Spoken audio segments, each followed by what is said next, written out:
John Fitzgerald Kennedy, do solemnly swear. I, John Fitzgerald Kennedy, do solemnly swear. That you will faithfully execute the office of President of the United States. That I will faithfully execute the office of President of the United States. And will, to the best of your ability. And will, to the best of my ability. Preserve, protect, and defend the Constitution of the United States. Preserve, protect, and defend the Constitution of the United States. So help you God. So help me God.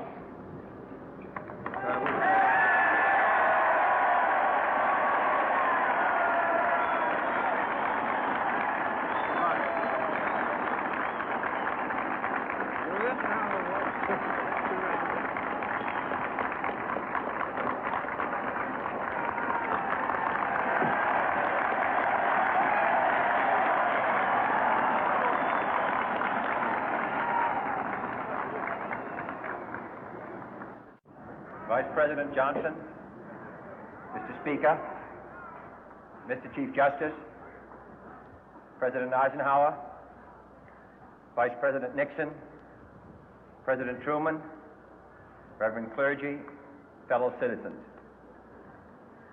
We observe today not a victory of party, but a celebration of freedom, symbolizing an end as well as a beginning, signifying renewal as well as change. For I have sworn before you and Almighty God the same solemn oath our forebears prescribed nearly a century and 3/4 ago. The world is very different now, for man holds in his mortal hands the power to abolish all forms of human poverty and all forms of human life. And yet the same revolutionary beliefs for which our forebears fought are still at issue around the globe. The belief that the rights of man come not from the generosity of the state, but from the hand of God. We dare not forget today that we are the heirs of that first revolution. Let the word go forth from this time and place to friend and foe alike that the torch has been passed to a new generation of Americans born in this century, tempered by war, disciplined by a hard and bitter peace, proud of our ancient heritage, and unwilling to witness or permit the slow undoing of those human rights to which this nation has always been committed and to which we are committed today at home and around the world.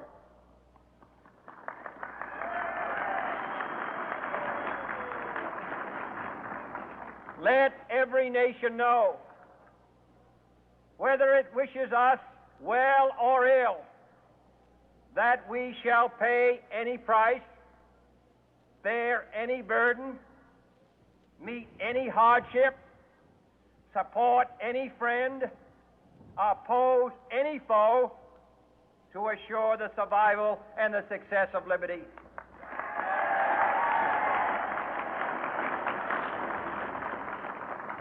This much we pledge and more.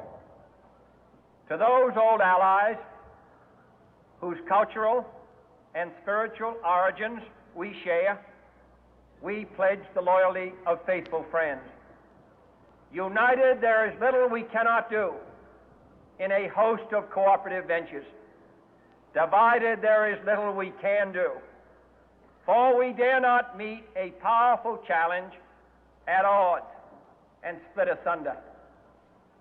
To those new states whom we welcome to the ranks of the free, we pledge our word that one form of colonial control shall not have passed away, merely to be replaced by a far more iron tyranny.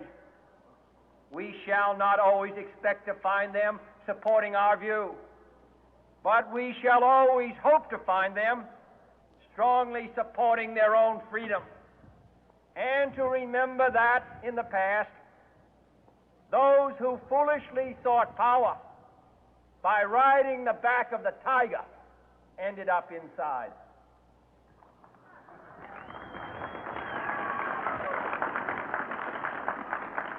To those people in the huts and villages of half the globe struggling to break the bonds of mass misery, we pledge our best efforts to help them help themselves for whatever period is required, not because the communists may be doing it, not because we seek their votes, but because it is right.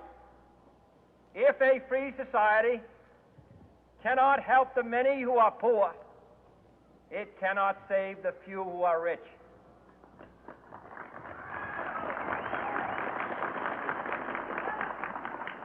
To our sister republics south of our border, we offer a special pledge to convert our good words into good deeds, in a new alliance for progress, to assist free men and free governments in casting off the chains of poverty. But this peaceful revolution of hope cannot become the prey of hostile powers. Let all our neighbors know that we shall join with them to oppose aggression or subversion anywhere in the Americas. And let every other power know that this hemisphere intends to remain the master of its own house.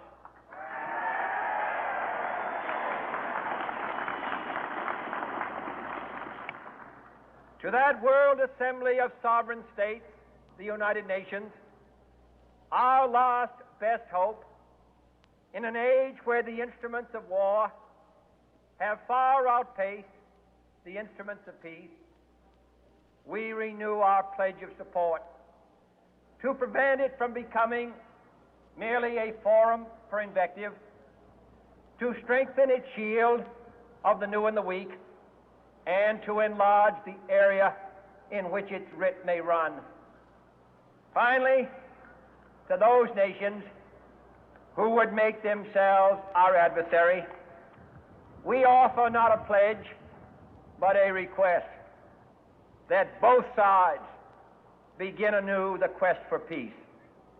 Before the dark powers of destruction, unleashed by science, engulf all humanity in planned or accidental self-destruction, we dare not tempt them with weakness, for only when our arms are sufficient beyond doubt can we be certain beyond doubt that they will never be employed.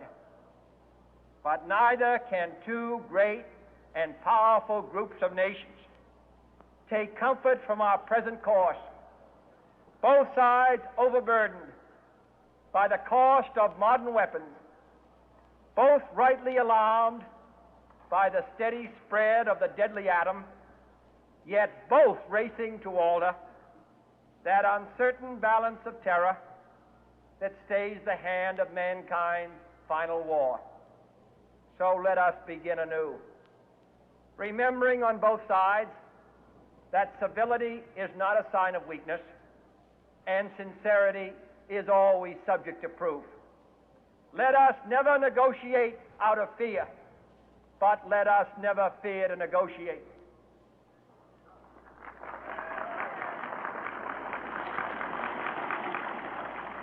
Let both sides explore what problems unite us, instead of belaboring those problems which divide us. Let both sides, for the first time, formulate serious and precise proposals for the inspection and control of arms, and bring the absolute power to destroy other nations under the absolute control of all nations.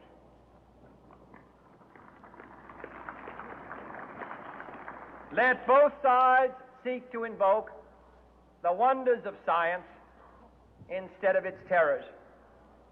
Together, let us explore the stars, conquer the deserts, eradicate disease, tap the ocean depths, and encourage the arts and commerce. Let both sides unite to heed in all corners of the earth the command of Isaiah to undo the heavy burden and let the oppressed go free. And if a beachhead of cooperation may push back the jungle of suspicion, let both sides join in creating a new endeavor, not a new balance of power, but a new world of law, where the strong are just and the weak secure and the peace preserved. All this will not be finished in the first 100 days, nor will it be finished in the first 1,000 days, nor in the life of this administration, nor even perhaps in our lifetime on this planet. But let us begin.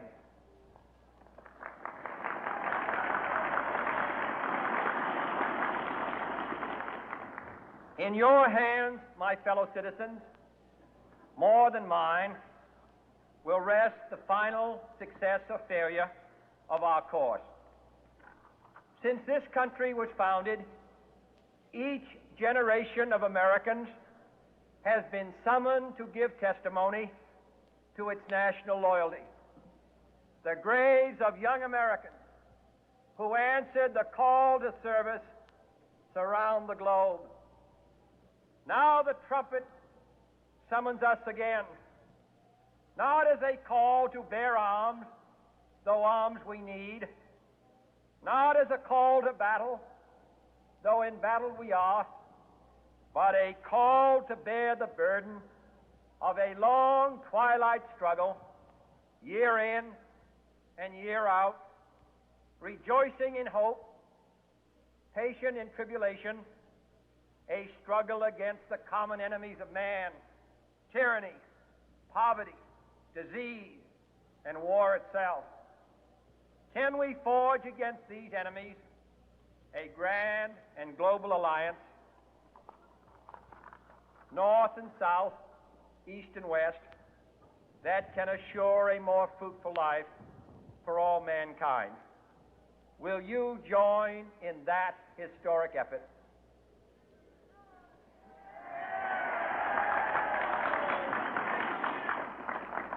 In the long history of the world, only a few generations have been granted the role of defending freedom in its hour of maximum danger.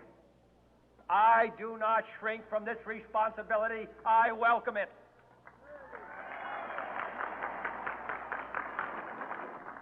I do not believe that any of us would exchange places with any other people or any other generation. The energy, the faith, the devotion which we bring to this endeavor will light our country and all who serve it.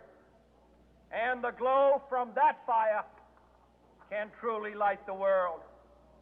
And so, my fellow Americans, ask not what your country can do for you, ask what you can do for your country.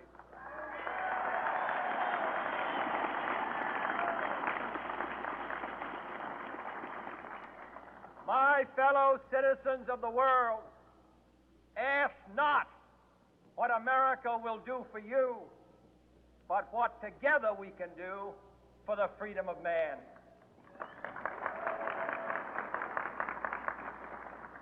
Finally, whether you are citizens of America or citizens of the world, ask of us here the same high standards of strength and sacrifice which we ask of you. With a good conscience, our only sure reward, with history the final judge of our deeds, let us go forth to lead the land we love, asking His blessing and His help, but knowing that here on earth, God's work must truly be our own.